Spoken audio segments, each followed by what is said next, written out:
Dia do consultório do Tribuna Livre. E hoje eu recebo o neurologista Fernando Menezes, que vai conversar comigo sobre uma doença recorrente entre os brasileiros, que é a enxaqueca, além de outros problemas e patologias que são tratadas, esses problemas que são tratados pela área da neurologia. Doutor Fernando, bom dia, bem-vindo ao nosso programa. Tudo bem, gigante? Bom dia, Bruno. Bom dia aos telespectadores que estão nos dando aí o privilégio da sua audiência. Primeiro, sobre a questão da enxaqueca, que tem incomodado muita gente, é um negócio chato pra caramba, né? Só quem tem é quem sabe o que é isso. Exato. O que a neurologia tem avançado de estudos nesse sentido para tentar levar uma tranquilidade para o cidadão que está em casa nos acompanhando agora e acabar com essas dores? Veja, o que a gente sabe hoje em dia é que a enxaqueca ela é uma doença, a gente diz em medicina, tem doenças que têm tratamento e tem doenças que têm cura. A enxaqueca ela participa do grupo das doenças que têm tratamento, mas não tem cura. Mas não é uma doença grave. É uma doença que gera incapacidade, faltas ao colégio, faltas ao trabalho. Então é a segunda causa no mundo de disfunção na escola, no trabalho, ou seja, de perda de tempo produtivo, que a gente diz. Hoje em dia, a gente tem várias medicações, fora comprimidos, que podem ser indicadas naqueles pacientes que já tentaram vários e vários tratamentos, inclusive, como a gente estava conversando aqui nos bastidores, até o Botox, e que hoje em dia a gente se vale de medicações que são mais modernas. Qual o problema disso? É que não é acessível a todo mundo. A gente está falando de medicações de R$ 1.500, R$ 1.600 mês, o que não é uma realidade para muitas pessoas. Então, mesmo assim, não há nenhum demérito nas outras medicações que a gente possa ter, como uma infinidade de comprimidos que a gente, a depender, Bruno, do perfil biológico de cada pessoa, né? Cada paciente é diferente. Todo mundo tem enxaqueca, mas o paciente é diferente do outro, concorda? Então eu posso ter várias medicações, tá? Dependendo do perfil do paciente e que pode se adequar a tratar essa enfermidade. O que é que gera essa enfermidade que incomoda tanto, doutor? Veja, a gente diz o seguinte, o paciente que tem enxaqueca, ele é um paciente que nasce com uma facilidade do cérebro sempre sentir dor de maneira mais direta e, de quebra, ele nasce com um sistema que combate a dor ruim.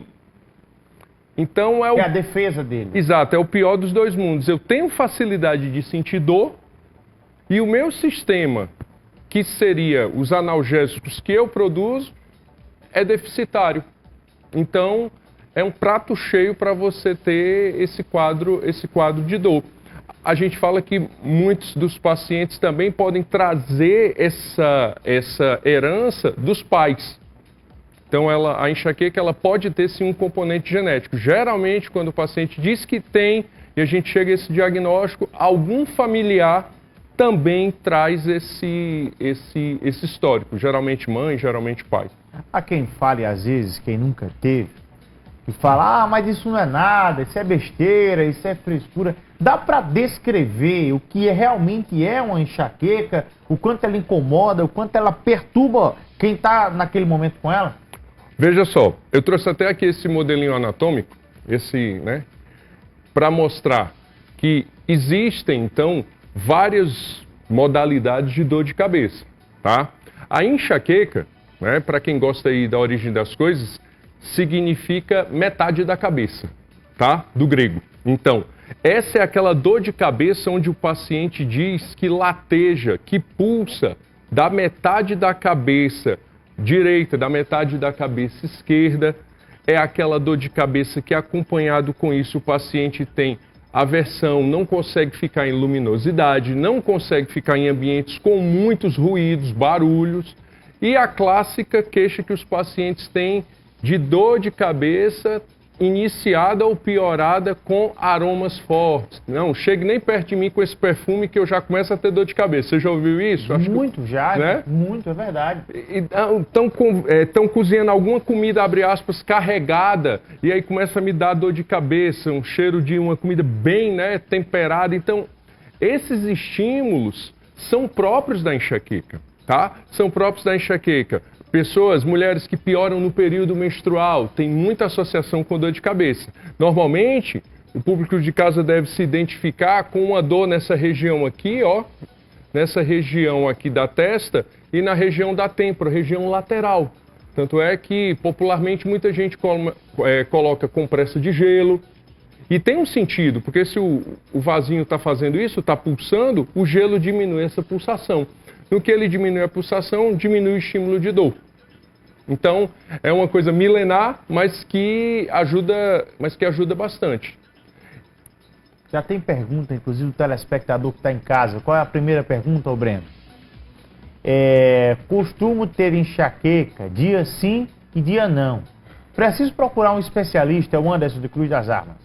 Dia sim, dia não, porque essa oscilação.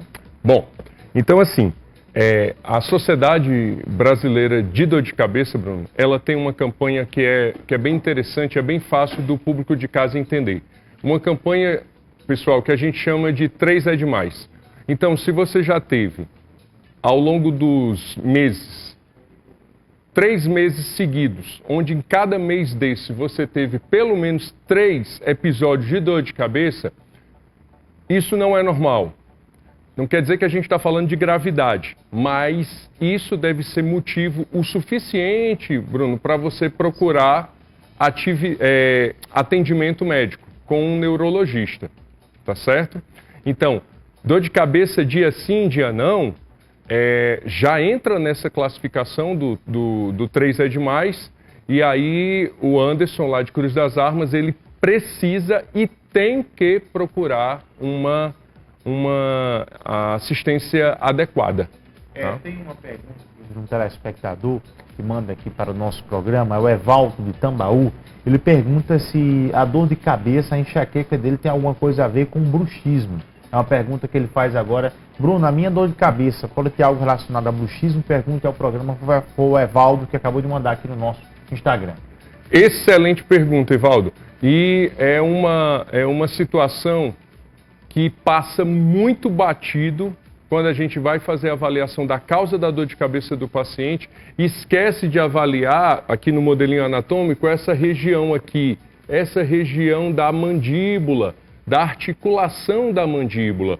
Hoje a gente sabe que pessoas que têm o bruxismo, que é esse apertar dos dentes, esse ranger dos dentes, ou como os odontólogos chamam de má oclusão, não consegue ter uma mordida certa da arcada superior ou inferior, são mais propensos, mostrando aqui, ó, a inflamar essa articulação aqui que a gente chama temporomandibular, e isso causa o suficiente de dor de cabeça que seja persistente e que possa ficar crônica, ou seja, lhe perturbando o tempo todo, mesmo que você tome as medicações adequadas. Isso aqui, Bruno, junto com o excesso de cafeína, que é muito cultural no nosso país, são dos principais fatores, além, obviamente, do uso excessivo de medicações, que faz com que você não saia nem tão cedo dessa crise de dor de cabeça.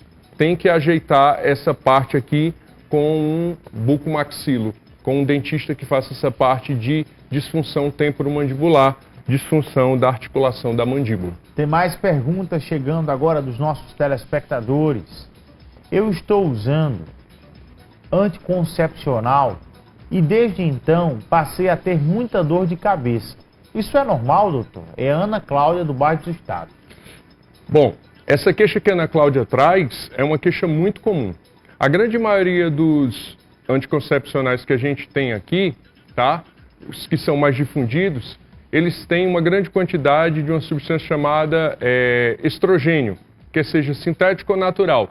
E o estrogênio é justamente o responsável, quando ele sobe, quando ele desce no período menstrual, para quem tem propensão, para quem tem facilidade de ter dor de cabeça, um fator, Bruno, que é dito gatilho, ou seja, alguns pacientes pioram no uso de alguns anticoncepcionais, principalmente nessa composição que eu falei. Esse paciente, ele deve, obviamente, fazer uma avaliação com o seu ginecologista, tá? E tentar ver uma outra opção de anticoncepcionais que existem isenta ou com uma mínima dose desses estrogênios, tá? Então, mesmo sendo uma coisa bem associada, bem estudada, deve a telespectadora, tá? Quem mandou a pergunta para cá, procurar uma assistência, não ficar se medicando em casa e achar que isso é normal. Quanto a essa questão, doutor, é comum alguém sentir dor de cabeça e ir lá na farmácia já tem em casa uma dipirona, que é o que mais as pessoas recorrem. Dipirona, dipirona, dipirona. O uso recorrente disso pode causar um problema maior ainda? Anteriormente eu falei que a questão do bruxismo, a questão do excesso de cafeína, a gente fala até assim na Sociedade Brasileira de Dor de Cabeça, mais do que 3 xícaras de café, xícara convencional, para quem tem enxaqueca, para quem tem uma dor de cabeça já diagnosticada, já começa a ser danoso, já começa a prejudicar e não mais ajudar. Tem gente que diz, eu tenho dor de cabeça, tomo café, melhoro, né? Mas tem pessoas que não. Geralmente essas que melhoram é uma dor de cabeça por privação do sono, dormiu mal, toma um café, desperta, melhora. Mas quem tem a dor de cabeça da enxaqueca vai, né, tender a piorar se passar desse número. Quanto à questão do abuso de analgésicos, o termo é forte, a gente utiliza abuso de analgésicos quando você está tendo um comportamento de 12 tomadas de medicamentos dessa classe por mês, Bruno. Então, analgésicos comuns, dipirona, paracetamol ou até mesmo anti-inflamatórios que trazem muitos malefícios à saúde no uso continuado, começa a ser um outro fator gerador de uma nova dor de cabeça que a gente chama de dor de cabeça por abuso de analgésicos e anti-inflamatórios. Doutor, nosso muito obrigado pela sua presença conosco. Eu que agradeço. Nessa entrevista esclarecedora aqui no nosso Tribuna Livre. Espero que o senhor possa voltar mais vezes com a gente. Tá, Jóia. Muito obrigado pelo convite da TV Arapuã, por estar aqui batendo esse papo com você e obrigado ao público pelas perguntas e estamos aqui para esclarecer e levar informação de qualidade. Olha, são 7 horas e 38 minutos, daqui a pouco tem detalhes de uma